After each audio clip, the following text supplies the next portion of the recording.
My name is Dan Thijs, and I take care of the Graduate Scholars Program that I inherited from Frank. And I'm glad to welcome you for today's presentation. All right, so today we're fortunate to have Lien Van Geel, and she will talk to us about Octavia and Cleopatra and parallel lives. Lien is originally from Belgium, came to this country first at Mississippi State, sorry, on a tennis scholarship. That's Is right. that correct? Yes. Professional tennis player, but then diverted into classics and came to Columbia for her master's degree. Hi Heidi, how are you? And obtained her MA, MPhil, and PhD in classics here at Columbia. Now, as Belgians, we pride ourselves in speaking a few languages, but Lien Van Geel is really stretching the envelope here, and I will tell you all the languages that she's fluent in. Obviously Latin and Greek as part of the profession, but then she is a Flemish Dutch speaker, which is her native language, English, French, Italian, German, and Turkish. Not all as fluent, different levels. But, okay, the floor is yours. Thank you so much. Well, first of all, thank you very much for that kind introduction. Thank you all for being here. Thank you for inviting me to speak to you all about my research. Thank you as well for to Dr. Tess for the hospitality and Abdallah for all the help and the logistics and all of that. Thank you so much. Thank you to my colleagues here and friends here at Columbia, Erin, Melody, and Jose. And especially thank you ever so much to Katrina Volk and Gareth Williams for the help and support throughout the years. So I'm going to get started by sharing the slides. My talk today will be about Octavia Minor and Cleopatra in the parallel lives, and if you have read sort of the introduction, I talk about how Octavia seems to have been less popular than, for instance, Cleopatra or Livia, the wife of Augustus. And you may have heard of Cleopatra. If I would do a show of hands, I'm pretty sure I'd get more of those for Cleopatra than for Octavia. So I thought I'd just share some of the key highlights in their lives, and you can see already that there's some parallels there. Of course, I'm leaving many of them out, but you can sort of get an idea that with these notorious figures such as Cleopatra, we do have Octavia Minor sort of running parallel, and so we have those parallel dates in certain ways, of course, different highlights in different ways, but what I would like to talk about today really is how these lives of Octavia and Cleopatra seem to be parallel in the works of Plutarch as well. And in order to do so, I think we should look at Plutarch's life in general, just getting situated in what a Plutarchan life entails really. So the basics are really that Plutarch constructed these parallel lives between Greek and Roman statesmen whose virtues and vices he would then compare and contrast, and towards the end we would see sort of a synthesis, which we would actually call a synchrosis, this type of comparison in which he sort of thinks about these differences and then makes the audience think about how they can apply these moral lessons to their own life or not, wherever they see fit. And some scholars have also argued that there's different ways of looking at these lives. So one of the scholars I'm following writes about how we can look in a single scene in one life, that there's different memories to other lives. So we shouldn't just stay within one life, but we should actually cross over in order for it to work entirely. So a life in itself never stands alone, and I think that's one of the main points to keep in mind. I would like to look at a different dimension in reading the lives differently, and I would like to do that by looking at the life of Antony and then seeing how Octavia and Cleopatra run parallelly but work differently in that regard. So I'm just going to share another timeline for your, for clarity purposes, but my main argument is that we're going to have sort of a parallel life construction, so Octavia on the one hand, Cleopatra on the other, in the parallel lives of Octavia, Antony, and Demetrius as well. So here are just some dates to keep in mind, and I would like to say first of all that there's some recurrent ingredients in a parallel life. One of them would be the childhood of the subject, and for Antony this is no different. I think that it's really important to keep in mind how sort of a childhood is set up, because it sets up other expectations as well. And one of these is the influence that women are to have on Antony in his life and his life choices. And I think that's something good to keep in mind. For instance, his mother Julia is sort of hailed as one of the main characters who influences him, and there's this Greek adjective attributed to her. It's in Emeritus, which sort of means who could match the best and the wisest women of her day. So this was a sort of a formidable woman. I think we can, think about, and then we can also think about the other women, who sort of popped up in his life, like Fulvia, his second wife, and then also notoriously Cleopatra. So in the Q&A we could discuss some earlier parts of the life. I need to speed it up a little bit to get to Cleopatra and Octavia, but for now I would like to implore you just to take my word for it that we see some moments in which Plutarch seems to suggest that Antony needs to pass certain stages in order to get to the moment that he can meet Cleopatra. For instance, marrying Fulvia, but then there's also all his military exploits, in which we see that he becomes a great favorite among the soldiers because of his sort of generosity and all of that. So I won't be able to go into that with too much detail, but we can definitely revisit that if you wish. So it's very notable that when Cleopatra finally makes her physical entrance into the life of Antony in chapter 26, it's what Shakespeare later on would describe as the barge scene. It's this grandiose scene in which he appears on this vessel, and there's multiple scents and spectacles and all of that. It's really the stuff of legends, one would say. Later on, Shakespeare also adapts it in that manner, and actually quite verbatim. But at this point, when we have Antony 26, when she makes this grandiose entrance, she is an eligible candidate to be a parallel for Antony as well, because they're pretty similar in a way, because they share such a flamboyant joie de vivre, for instance, and a sort of a desire for power and pleasure. But it will become clear pretty soon that Antony isn't quite a match for Cleopatra in terms of wit and scheming. For instance, where there is this notable example where Antony tries to trick Cleopatra by acting like he caught a fish, but didn't, because he put the fish on the hook and then says he did. And then Cleopatra says, well, you should, keep to conquering, you're not a fisherman, essentially. So she sees right through him, is sort of what I mean to. It's just one of the anecdotes within the life.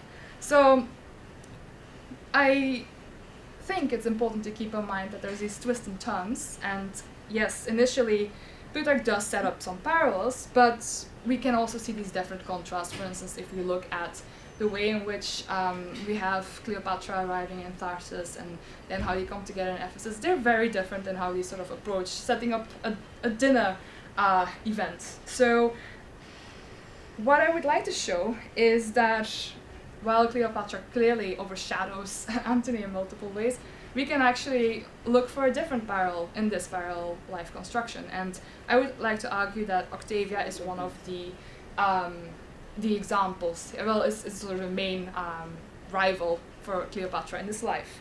So I will show these parallels at full force by examining the literary appearances of Cleopatra and Octavia in the parallel lives. And I'm sort of arguing for a ring structure in a way, but since I think that Cleopatra is a bit more familiar, I will have to look a bit more at Octavia in order for these sort of for the falls of Octavia to make sense, so to speak.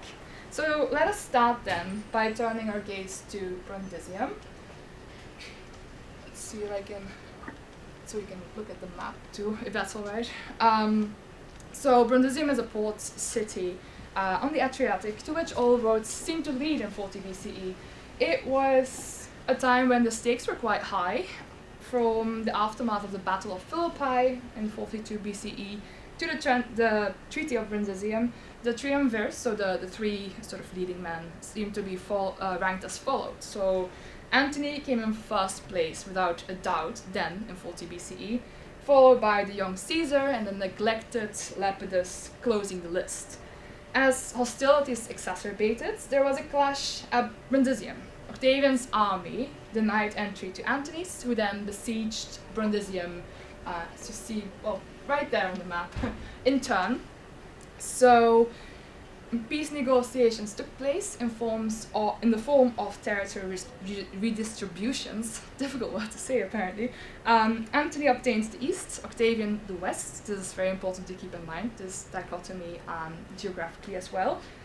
Lepidus took Africa, and Sextus Pompey seemed to be still in the mix as well. He was still in the picture, but of even less weight than Lepidus, who got Sardinia and Sicily. And as a result, with more territories to Octavian's name, Octavian gained on Antony in influence and rank. So what does this treaty really matter for the purposes of this talk? Well, these political changes in 40 BCE were not the end of it, really. So as you can see on the slide, Octavian and Antony both faced their personal tragedies in certain ways. Antony lost his wife Livia, as you can see right there in the 31st chapter of the life of Antony, whereas Octavian lost his brother-in-law Marcellus, who is sort of the link of Octavia that we need to make. And this is indeed where Octavia comes in.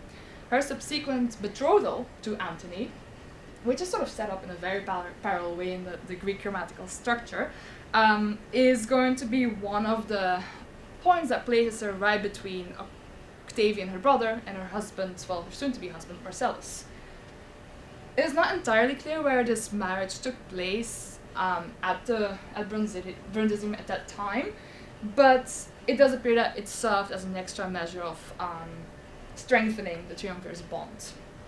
So now it's probably a good idea to look at how exactly Octavia appears at Brundisium.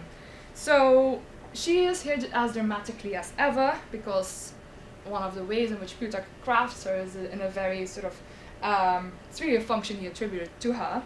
And we see that she arrives here. She is someone of a great caliber. She's beautiful. As you see there, so hoping that Octavia, who in addition to such great beauty, possessed dignity and reason, and that's something to keep in mind as well, this dignity and reason, as which would then serve to be deliverance and harmony, very important to keep in mind as well, for essentially the Romans at this point. So she appears here emphatically up front. The first word that you see there in the Greek is actually referring to her. And we have that comparison of the marital situations, but this also sets up this foil dynamic between Octavia and Cleopatra, because she seems, she is looming right there. If you remember, we met Cleopatra briefly in we didn't look at it, but she popped up in a few chapters before this, and she's still very much present, but he would not acknowledge any type of marriage. So that's important to keep in mind, because the people really hail Octavia as the cause of deliverance and harmony, whereas Cleopatra's relationship with Antony is not legitimized in the least. And the nature of the affection of these two women with Antony couldn't be more different, and I'd like to show you that in just a little bit. Plutarch describes Antony's love for Cleopatra with a certain sensuality, whereas with like a sort of infatuated lust and passion, whereas we'll see that the way in which we see it for Octavia is quite different. She is, let's go to the next slide, I think it's a good point. I actually let's stay here, right, because I'm looking for this word, this stelchthesan, is an important word to keep in mind, because Octavia seems to be the more level-headed love interest, the more sensible choice. Plutarch not only praises her beauty, but also that she is the embodiment of propriety and reason, and it is worth noting that in his description of these newlyweds, Octavia is here described with a verb that it was earlier described for the relationship of Octavia and her brother. So this word is usually, the stelchthesan, is usually used for the love between a brother and a sister as opposed to a husband and a wife. So that sort of tells us of the affection between Antony and Octavia in that regard. So we have this anticipated benign influence that Octavia was to have on Antony, so as if to say that with a love like that he should have been glad, but he wasn't, as we will see.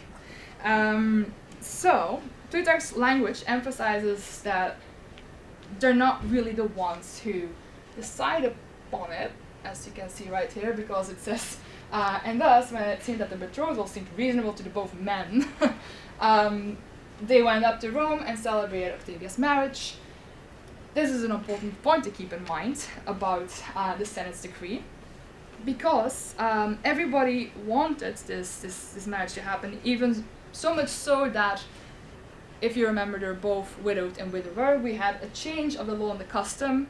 It was less than 10 months, but because it was such a special marriage, they would then be allowed to get married by Senate's decree, rather. So everybody wanted this marriage to happen, and everybody thought this was a good idea, and this is really the Octavia in Plutarch for you, the one that you should keep in mind when thinking about her. And we will see that Plutarch amplifies this quality in Octavia much more in his retelling of the Treaty of Tarentum, which we will look at now. And before we do so, we need some context as well. As you can imagine, another one rife with conflict, and now we are in the spring of 37 BCE, so 3 years later after the marriage between Antony and Cleopatra, not Antony and Cleopatra, Freudian slip I suppose, Antony and Octavia, and we are right here in the, sort of the heel of Italy, and Antony and Octavian arranged an alliance there in Tarentum, but Octavian didn't really fulfill his end of the deal. Since he thought that he had enough ships, he did not find it necessary to meet Antony at Tarentum to reciprocate. So Antony still remained at Tarentum and demanded that Octavian join him to supply him with the troops he had promised, because he needed them for his campaign in Parthia. So again, Plutarch places special attention on Cleopatra, on Octavia here at the Treaty of Tarentum, because we will see that she gets an actual speech, which is important to keep in mind. We see this very dramatic reiteration of the previous enmity between Antony and Octavian, which prompts Antony to confront Octavian by sending Octavia to Italy. And the passage's tone is instantly pretty dramatic, because if you look at this word in the bold, palin, it's an adverb that tells us that once again, Antony was provoked by Caesar, by Octavian, not Julius Caesar, by some slander. So it seems like it's not the first time that Octavian is irking Antony in this way. So this time, Antony is not pleased because he did not receive the equipment that he needed from the Treaty for Parthia. And it's also because Octavian had promised this to the people of Brundisium, which may take us back to the previous treaty that we looked at, where Antony and Octavia became betrothed. And it takes our gaze back there. And it's not just the allusion that's to Brundisium that links the two passages. We also have an Octavia who is pregnant, none the least. And she plays a crucial role between Octavian and Antony. And even in this state, her husband ordered Octavia to sail to Tarentum to visit her brother. And in what follows, we will see how Plutarch represents Octavia as an active mediator between her brother and his friends. Even so, she gradually loses control, as you can see right here, you see that she, because of the ending of the Greek adverbs, participles there, you know that that Octavia is the subject of a sentence. So just as context for those who are not as familiar with Greek. So you know that this sentence is telling us that Octavia is doing the actions here, but within the grammar you see that it becomes a bit more, that she loses control gradually. So chaos has come again, so to speak. So the situation also suggests theatricality, because this Octavia, as you can see, has, so you can see in the next slide, actually, has an audience, and that is uncomfortably privy to her precarious stay between her brother and her spouse. So let's go to the next slide then to show you. Because we get into a very sort of dramatic speech, and it's written as if it was a direct speech, which is quite rare. Though not in Plutarch, because Plutarch often has his women speak, something that I'd like to work on more on later on. So this Octavia has a keen insight into her tragic situation. She says, if the worst should happen and war should occur between you two, so her brother and her husband, it is unclear which one is destined to conquer or to be conquered, but wretchedness will befall me in either case. So quite a tricky situation for Octavia. And she quite deftly entreats her brother with his impartiality that she's looking for. She has conditionals there, hypotheticals, and she doesn't really want to give any definite verdicts. And provides some alternatives as well. As you can see, if you look at these Greek verbs, they're repeated but in a different form. And the thing to keep in mind here that she knows that either way, if there's no peace agreement, it will be a detriment for her. So Plutarch records that Octavian wept at this. Even the usually cool Octavian seems to have shed a tear because of Octavia's emotional performance. And we should note that whenever he found out that Cleopatra died, and this is in chapter 86 of this work, the Greek said that he was merely annoyed that the woman had died. So this says something that he cried at this speech. And indeed, the whole ordeal is quite a spectacle. We see this by how theama kaliston is used, which recalls how impressive and wondrous of a woman she seems to have been, as we saw in one of the previous passages.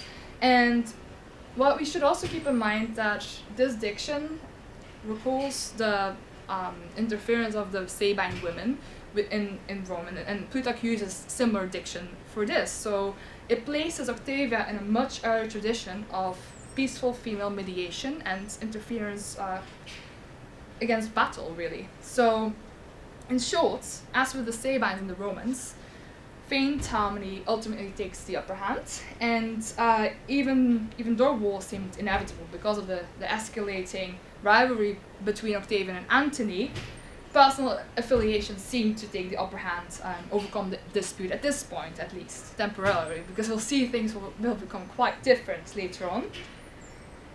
But given these theatrical undertones, you can see that there's people standing by hoi parontes epheanto. We're not sure to what extent we should take this at face value, but what is clear that Plutarch opts to depict a highly emotional Octavia who may or may not be using persuasive skills to manipulate her kinsman. So if we move on then, we see that Plutarch connects Octavia's emotional interference with the negotiations that her mediating had brought about. So here we see how we have the actual exchange of the troops. So we first see that Antony entertains Caesar first. If you look at the way in which the Greek is set up, she is quite nicely in the middle, Adelphe being the word for sister, and then here Antony and Caesar Octavian. So it's interesting how she is, even in the grammar, placed between her husband and her brother in that regard. And So they agree on the exchange.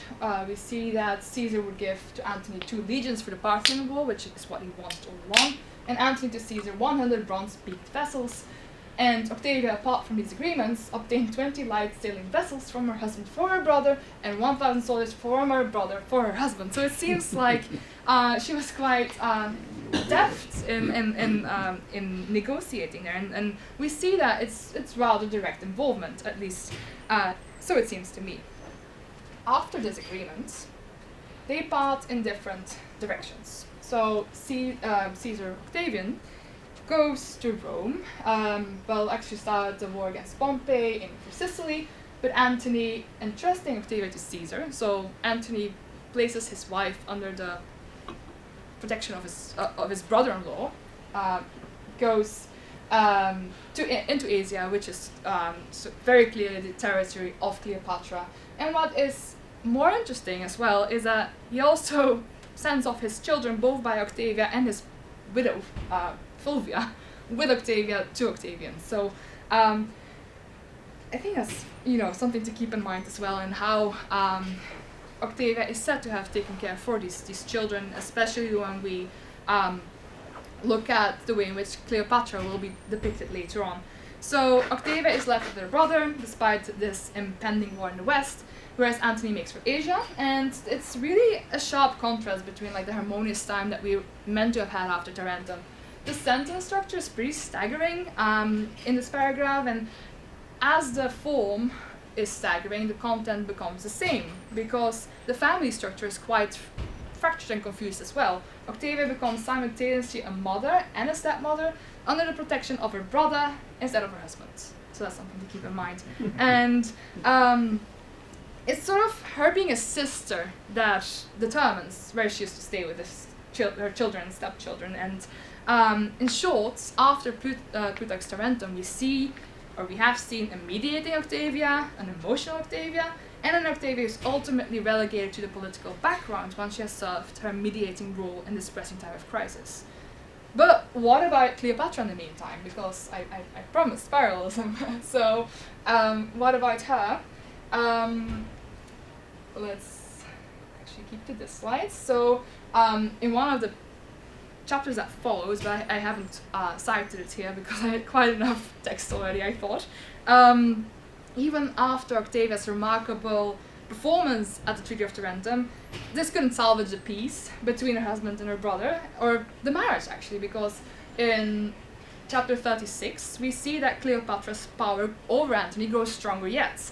She remains in charge and is able to rekindle Antony's dormant flame that will become quite dominant in all of his life choices. I was about to say for better or for worse, but clearly we know it's for worse. So Antony gives her territory from Phoenicia to Cilicia, which wasn't quite a popular decision to do, and she bears some twins as well. We should note that Plutarch actually runs quite swiftly over these political developments of the years 35 until 33 BCE, and I'm actually going to follow him in that regard as well. So we're having sort of a hurried treatment of the politics of the time. And in doing so, we rapidly and sort of inevitably are approaching the inevitable war, really.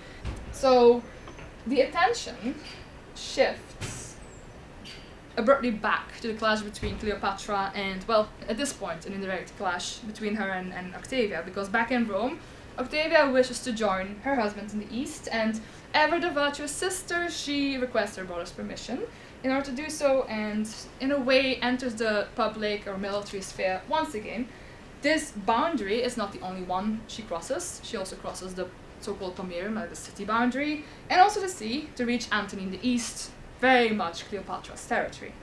By now, any maneuvers between the camp of Octavian and Antony are fair game for propaganda, in this case anti-Antonian, because Octavian allows his sister to visit her husband only because he anticipates that he could use this visit against his political rival because of, Antony's not always ideal behavior or treatment of his wife at the time. So here you can see this phrase here, hos hoi Cleos Legosin, as most say, says that we're maybe talking about some type of hearsay, and we cannot really verify the source of this gossip, and as Plutarch may have invented the claim for this narrative. Still, it seems like Plutarch makes this out to be quite a big deal, because Octavia and Octavian received quite some attention since their travels apparently became fodder for speculation. So here she is going to sail to Antony, and Caesar allowed it. And as Octavia arrived in Athens, she received letters from Antony, who ordered her to remain on the spot and set forth the circumstance of his expedition. So, just to translate this really briefly, she has to stay in Athens, whereas he goes off in the east even more. And let's carry on just really quickly. Oh yes, so this is her presumed reaction to this news. So here you can see that she's grieved at the way in which he treated her, but aware of the alleged cause. So that sort of shows that she knows what's going on in a way. But instead of acting up or, manipulating, pretending, throwing a tantrum, as Cleopatra will be said to have done a bit later, she writes back to ask where she should send the military items instead. So she wants to send her military attire, yoke, animals, money, and gifts for her troops as well as in response. And although Plutarch first focuses on her emotional distress, he gradually takes sort of the agency through the grammar of the sentence in the Greek. So here you see that she is actually transporting this blue ekomitse tells us that she's the one who is said to be ordering to send the military attire, the many beasts of burden, money, and gifts for commanders and allies. So it seems like her mediating at Tarentum was not a one-time occurrence, and neither were the interactions with her husband's friends. So she also dispatched a mutual friend who witnessed and praised how deftly she managed this operation. And it was not only this mutual friend, it seems, who noticed Octavia's excellence. Plutarch informs us that Cleopatra allegedly felt threatened by Octavia's unwavering cooperation and virtue. She noticed her success, as you can see here. Cleopatra noticed that Octavia was coming to close quarters with her, and was afraid that if she added to Octavia's dignity of character and Caesar's power the pleasure of her, so Cleopatra's company, and her attention to Antony, she would win Antony. So she being Octavia, I know it's quite complicated sort of in grammar, but I think to me it seems like a deliberate thing because of the very complicated dynamic between the three. Octavia would win Antony for herself, and then she would become invincible and would conquer her husband in all regards. So what we should note as well is this phrase, coming to close quarters, quite military. So it's putting these women in sort of the military arena, so to speak. And we have other words that have a similar connotation. Amakos, for instance, and Kartese, they're pretty military in sense. And they're not only represent us just transporting equipment, but apparently in Cleopatra's view, or at least in the view that Plutarch gives to this Cleopatra, they also join the fight against each other. So it seems like Cleopatra's power is waning for a little bit, although it's not really the case, as we will see. So the Plutarch and Cleopatra puts on what seems to be the show of a lifetime. She actually has more shows to follow later on. I didn't cite this passage, but I think this is interesting to keep in mind as we get to this passage. So before the flatterers in here are about to say the days that here is about the flatterers. Before this happens, she actually pretends, she manipulates, and she schemes to keep Antony under her power. So in this charade, so to speak, the flatterers, the subject of the sentence, they support her in an attempt to soothe her jealousy. So through a typically Plutarchian comparison, they explain how Antony's affection differs. So in the flatterer's view, we have Octavia's status as a wife purely as ceremonial for diplomatic purposes, because this blue, dark blue verb here, means something like a political or a military connotation, and here it's sort of used for their marriage, which is interesting to keep in mind. Whereas Cleopatra is the true object of Antony's desire with this erominem, this beloved there. So Plutarch sort of presents the motives of the union between Octavia and Antony, as well as the tension between the appearance and the reality of their roles. You can see it's quite parallel as well if you sort of compare Octavian, Cleopatran, Carpustai, Calesai. It's quite parallel in the sentence structure as well. And the Carpustai here, sort of the profiting from the name of spouse, seems more economical, whereas, a sense of profit, whereas Cleopatra is more of a desirous position, and not only is she the more powerful as the queen of many, her love and Antony's love for her is also stronger, or at least they claim. Ultimately, Cleopatra persuades Antony, afraid that Cleopatra may take her own life, is what she threatened, to put his campaign in Parthia on hold and to return to her in Alexandria. In the meantime, a mistreated Octavia returns to Rome, where she resists her brother's orders to leave the house. So here you see she's going to stay in the house after she returned from Athens, a place to which they have actually quite nice memories a few years earlier. She said, however, so Octavia said, that she would not abandon the house of her husband, but she encouraged her brother himself to allow her to stay there by herself. So it seems like she had quite a say in the situation there, because there's a lot of talk of reputations and appearances, and the reactions to these treatments, for instance, of Octavian and Antony on the other side. So at first glance, her refusal to leave her marital home may be like a defiant act of loyalty for her husband, which is something that we sort of associate with Octavia as well. At least this Octavia, she seems quite, she obeys at least. I'm not sure if that's devotion, but that she will do in order to sort of appease Antony, which is not something we see with Cleopatra. But this Octavia in Plutarch shows a keen insight in the political situation as well, because we have another sort of intertwining of the private and the political sphere.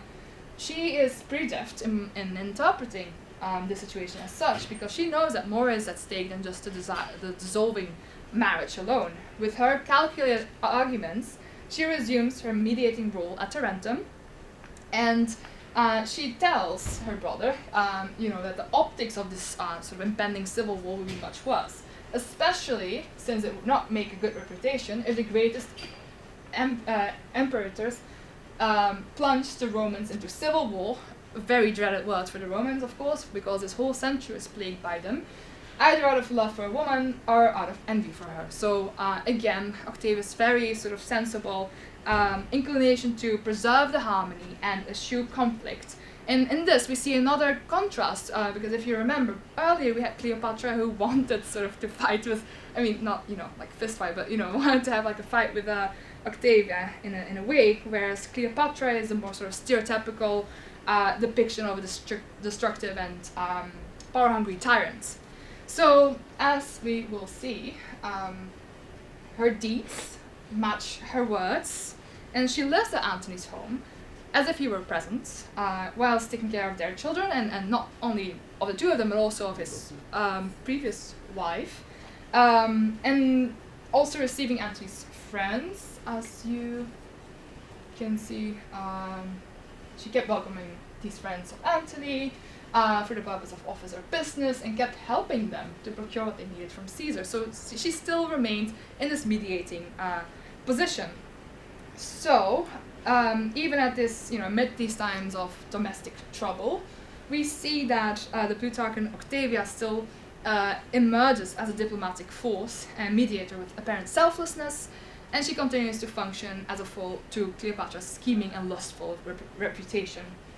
So the last point on this slide is important to keep in mind as well, because it tells us a bit about the reputation that she's sort of creating, maybe on purpose or not, saying, without meaning to, however, she was damaging Antony through these deeds, for he was hated for wronging so noble a woman.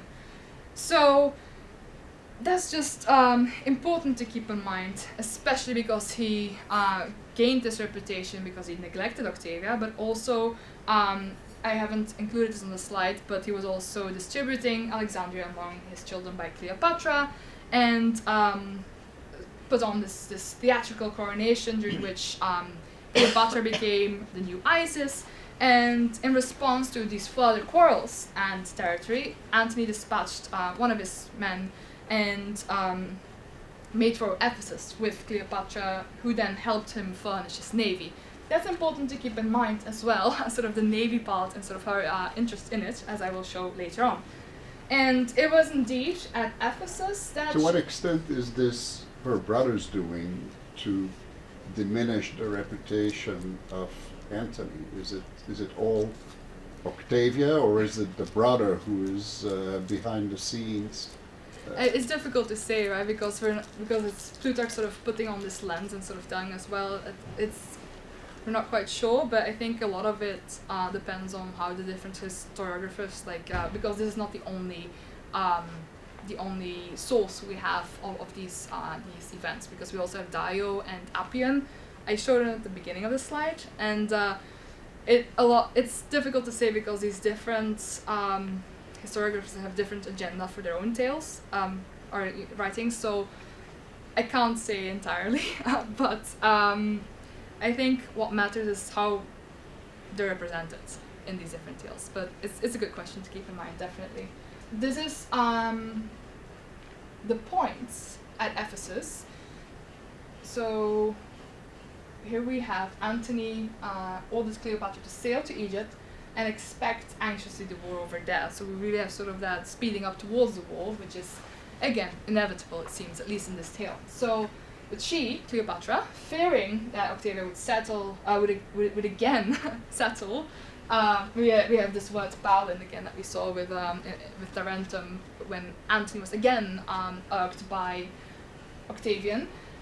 She was afraid that she would, keep the peace again, and therefore persuaded Scanidius with large bribes to reason with Antony on her behalf, that it was not just to drive away a woman from the wall who had made such large contributions. So that sort of, illustrates Octavia was sent to and fro among the Mediterranean, but never really responded or resisted, whereas Cleopatra gives a very clear sort of protest here. Again, Plutarch represents Octavia consistently as a harmonizer, whereas Cleopatra instead goes through the narrative as a force of destruction, or at least that is how Plutarch would like us to think of her. It's important to keep in mind.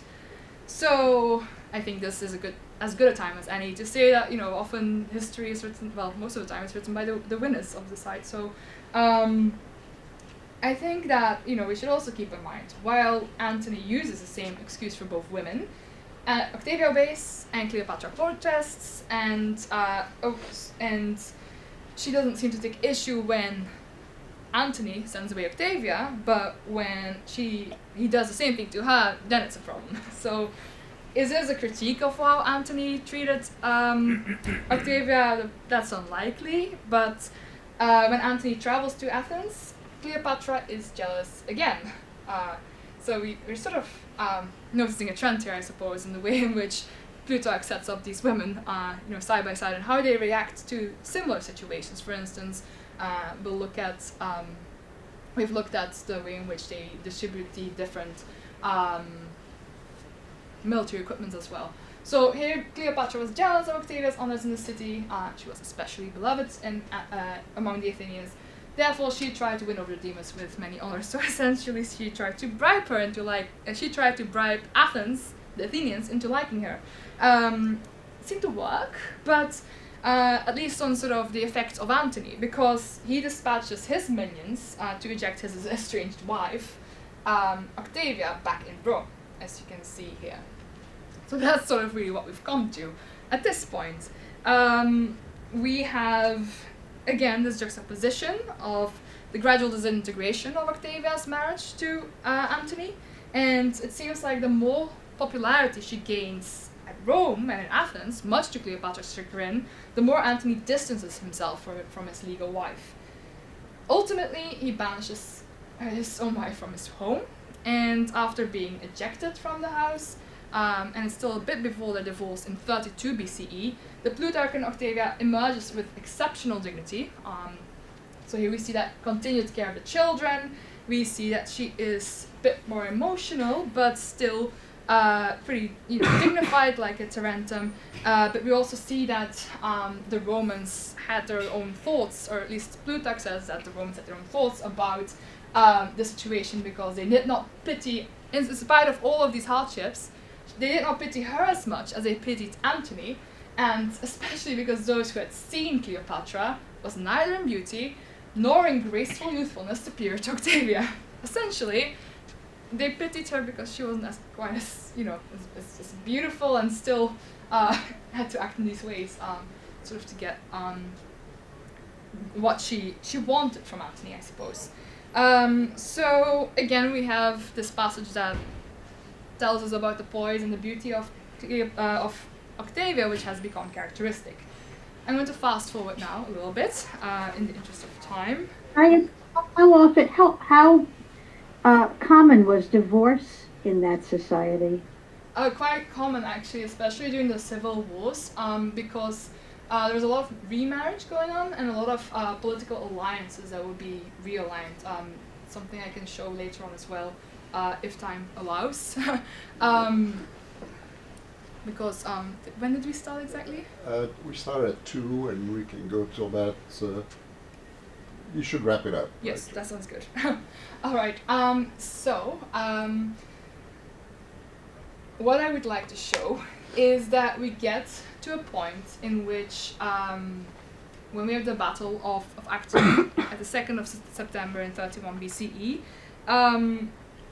many thought that Antony was going to win, because he actually had a lot of things going for him, but he wastes his opportunities by inept timing, and also by the way in which he is swayed by Cleopatra's different manipulations. As you can see here, he ran away from the battle, the fight, to flee together with her, which sort of really juxtaposes that, dynamic that Octavia seems to have had on Antony. Here you can see as well that he said that he retreated to the city, saying that Cleopatra had betrayed him rather. And again, it's important to keep in mind that the differences between the two women couldn't be starker. Cleopatra telling him he can't fight except with his fleet, except for having a naval battle, as opposed to everybody's advice to fight on land, which eventually this misguiding of the battle strategy was really the problem. And eventually got to the demise. And what is interesting though, and what I won't be able to talk about in such detail, is that we see quite a shift at the moment when after Antony has died by suicide, because Cleopatra sort of has this lament for Antony towards the end of his life, not just his life, but also the life of Antony, the work by Plutarch, in which she sort of switches all the positions, because often he was sort of the inferior and she was the superior, and that's just important to keep in mind, that if we look at this passage in clarity, we have that change there. So I'm just going to go over this really quickly in the interest of time, but what I would like you guys to keep in mind is that usually it's not that common for a life, a Plutarchan life, to go on so long after the moment of death, because the death of Antony is sort of in Antony's 70, chapter 70, but here we have 17 more chapters to go. And what is interesting is that Octavia is the one who sort of finishes up in a certain way this life, because we have the death of Cleopatra a few chapters before, and it's sort of Octavia still remains standing, and she took on multiple duties within the family, like childcare, but also remarriage of the children, even Cleopatra's children, marriage arrangements, and her own children as well, something to keep in mind. And lastly, what we should keep in mind is that even when we look at the very end of the life of Antony, we see that she's sort of the conveyor of the bloodline of the multiple important figures at the end of the Julian Claudians, as you see there. So we must then note that her legacy sort of completes the life. You know, her children are the ones who sort of finish, and the offspring by her, and Antony are the ones who sort of end, or sort of are at the latest position within this life. So, in conclusion, as we've seen in the beginning of this talk, the parallel lives regard both the personal and public qualities of the two statesmen side by side, according to their sort of overlapping or different life paths, so that the reader can decide for oneself what path is desirable. I showed you that Octavia and Cleopatra function in a very similar way. We have these multiple options and these similar events and sort of multiple pathways that one could follow. And I think that we can then apply a similar parallel life construction to the parallel life of Antony, instead of just saying, well, this is how Plutarch felt about women, or at least his attitude towards them. So I have proposed another way of reading this very well visited work by focusing on Plutarch's characterization of these women and their behaviors in these multiple situations at various key moments within the Principles. So these characters are more than just mere extras on the Plutarchan stage, at least I like to think. They drive the narrative by acting and reacting next to Antony, and they are not merely side effects of Plutarch's attitude towards women. And in a future work I would like to think about sort of these crafting of the Plutarchan feminine figures a bit more. For now, however, I hope that I've shown a refreshing way of rereading this popular work in which Octavia and Cleopatra leave a lasting mark. Thank you very much. Thank you very much. Excellent. We have time for a few questions. Let me start. So, clearly, Plutarch bases his story on historical facts. But to what extent do you think he makes up things to convey the message that he clearly has a moral message that he wants to convey, Yes. I assume? That's right. And to what extent does he blend in fiction with non-fiction? Right, so there's a lot of work that is done already on the way in which Plutarch manipulates certain historical events. For instance, Plutarch often will change the different events of order in order for it to make his story fit. He will often speed up, as I've shown, like the sort of political moments.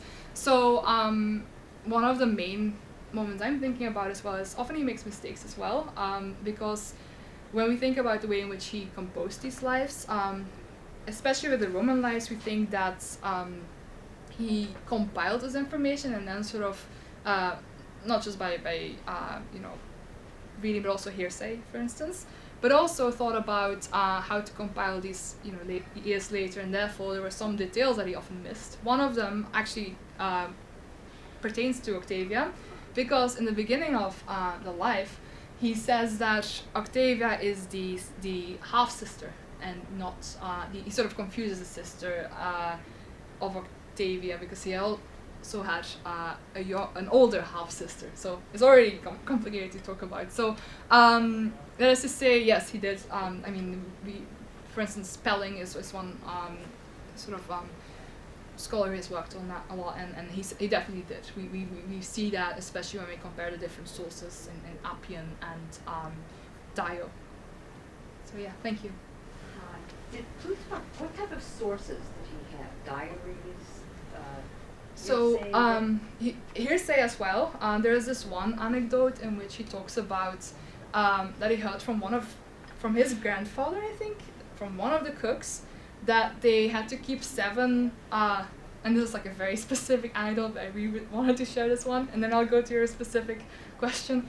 that apparently they had to keep, well, they said they had to keep 7 sort of rotating porks in rotation so they can have it just right at the time of Antony and Cleopatra's arrival at the banquet.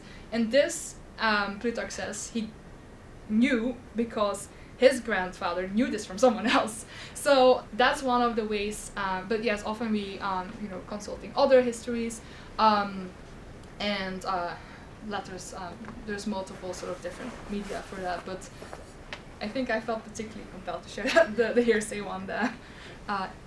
Fran. Well, as you've indicated, Shakespeare's portrayal is really what most of us find ourselves thinking about Cleopatra. Yes. And I'm just curious if there's any way for you to give us an opinion about whether Shakespeare chose to do that portrayal because she was already famous, or she was famous afterwards because Shakespeare did that portrayal. So I'm kind of asking about earlier her status before Shakespeare wrote so unforgettably about her. Right, that's a very good question because it depends at what era we look. For instance, if we look at sort of contemporary, well, when we look at, for instance, Horace's, I think it's one of Horace's odes talks about 137, talks about her in sort of monstrous depictions.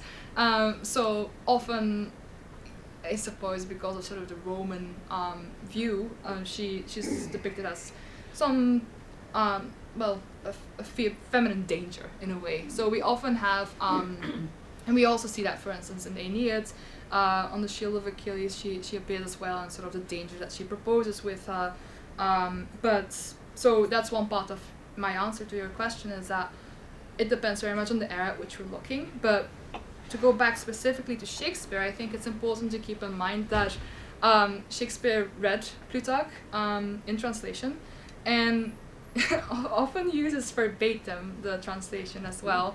For instance, the Tarsus episode where the famous barge scene that the Ahenobarbus sort of has this ekphrasis on, I suppose, is if you compare the translation of Plutarch and then the verse of Shakespeare, is actually very similar. So I would, at least in my view, it seems like a lot of what we see in Shakespeare's Cleopatra comes from the Cleopatra in Plutarch.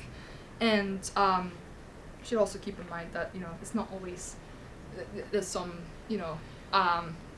for instance, at the end of Antony's life, there was this sort of phenomenon called damnatio memoriae, which means that there were these orders to get rid of all the statues and sort of defame a certain name, sort of damnation of the memory in a way, like no longer thinking about this person. But Cleopatra's, I think, friend managed to bribe someone for that not to happen. So I think a lot of it is also, what follows, like in the aftermath of, for instance, the Battle of Actium and her death at Alexandria. Thank you. Frank? Yeah. I'm not sure if this question will make sense to you. I enjoyed your talk. Thank you. Thank you. It seemed to me that part of what you were arguing was that because of some parallel grammatical structures in Plutarch's text, which mirrored parallels in the lives, that was crucial to your argument. Or you at least placed a lot of stress on that. And I guess my question is, isn't it enough to say that there was parallelism between the lives? And what is at stake in whether the grammatical choices that Plutarch made, what is at stake in asserting that alongside that, is, I guess, my question. Right, thank you. I think the silly answer is I just really like looking at that, but also it's fun. I enjoyed it. That's why. But my serious answer is that Plutarch, it sort of I like to think it tells us of Plutarch's intent, because it's up to him how he orders his different sentences. Right. Of course, how they sort of get to us, transmission is another thing. But I think that it tells us how you know, and that's the beauty about, for instance, a language like Latin or Greek, and reading it in the original, you know, if you'd like to learn that, it is that you can see how that there is certain liberties that you can take that English isn't able to because of structure. And I, to me, it seems like the stylistics really added to the argument, and I'm multiple. not disputing it. No. I just no. I know. Sorry. Yeah. I think it's a parallel way of thinking about it, maybe. Right. Right. Thank good, you. Good. Thanks. I think, Heidi, you had a Yeah, question? very simple question. Which other lives did Plutarch write about, and which other women did he write about? So one of his most famous ones, I would say, is like Alexander the Great and Caesar. But what other women we see, for instance, we have the life of Pompey, in which he talks about his wife, and you know, there's multiple famous sort of mothers, like the mother of the Gracchi, the Gracchus brothers, Cornelia, for instance. So there's quite some, especially, well, also Roman women, but also Hellenistic, and one other really famous one is in Aspasia, in the life of Pericles. So how many people altogether in their lives? How do you put it all together? No, how many people? Oh. lives? Persons. I don't know, but okay. They are not 20 chapters and then 20 people. Okay. I haven't there read is it. some variation in how he crafts his different lives, and but I can't give you any data. I'm sorry. It's okay. Thank you.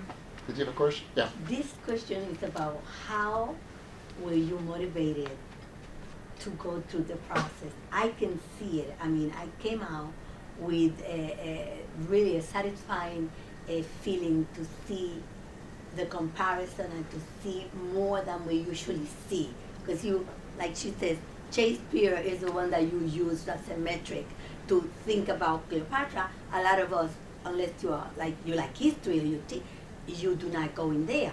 So for you to give us this presentation, I would like to know what motivated you. I want to thank you because I really was very, very moved, and my awareness now is even broader than before about this.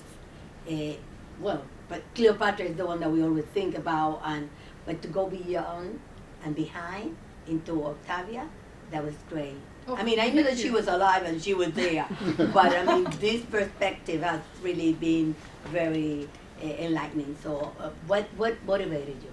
Thank you. That's very kind. Well, I wrote my dissertation on Octavia and her literary lives and afterlives.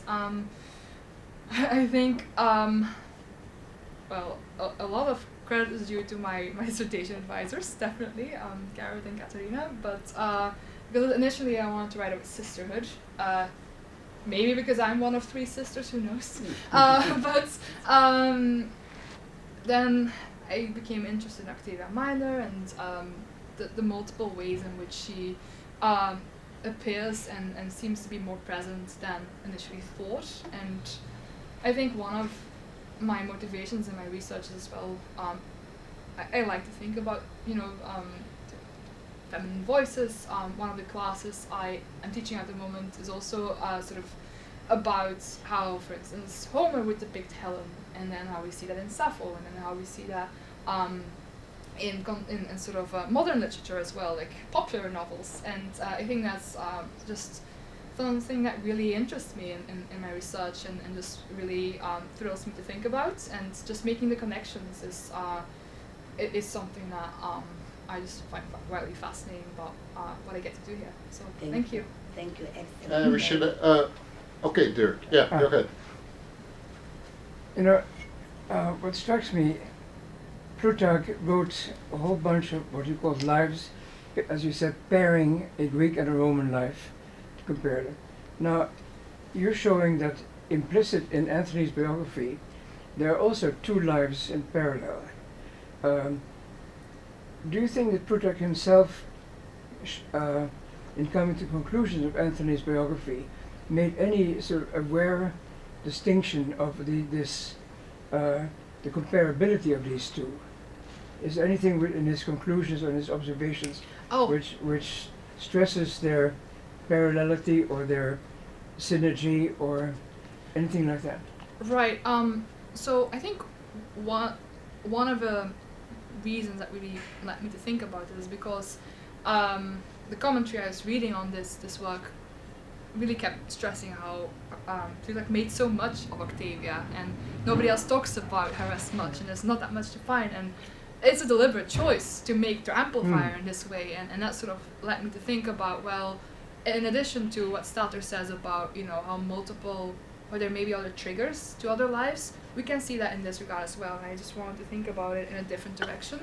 And this one especially appealed to me, and I think then to your other points, when we have the sort of comparison of the lives of Demetrius, the other parallel life that we didn't even look at, we see that there is this comparison between Antony and Cleopatra and Hercules and Omphale, and sort of that whole emasculation process that I haven't even touched on in this presentation, but where was I going with this? I think that the point is that since there's such a desire to compare, I want to look for it elsewhere as well, and I thought that would be a sort of good way in. Thank you. I should ask the Zoom attendees if anybody has a question. Yes, Jean. I was very interested in your presentation, especially since I know so little. But I was really struck by the extent of power that she had, that she was empowered to actually take charge of the moving of men and materials, well beyond just the care of children. And was she unusual, or did women actually have some sort of power like that we have chosen to carefully and consistently forget over these centuries, and leaving us to rediscover it now? Thank you. I think especially in this era of this 1st century BCE is such an era of this displacement of men, because we've got war after war, we've got campaign after campaign that sort of opens up some agency and some mobility for women as well. We knew that as we saw today, Octavia traveled quite a bit to Athens, to Tarentum, I think even Corcyra.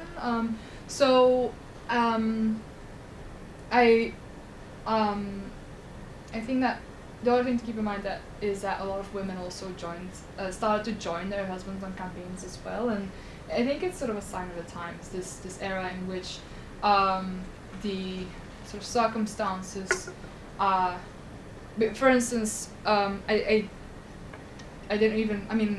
mentioned Fulvia a few times, the second wife of Antony, who herself was having her own military operation, before she died. So that's something to keep in mind, that she as well was depicted in this sort of very,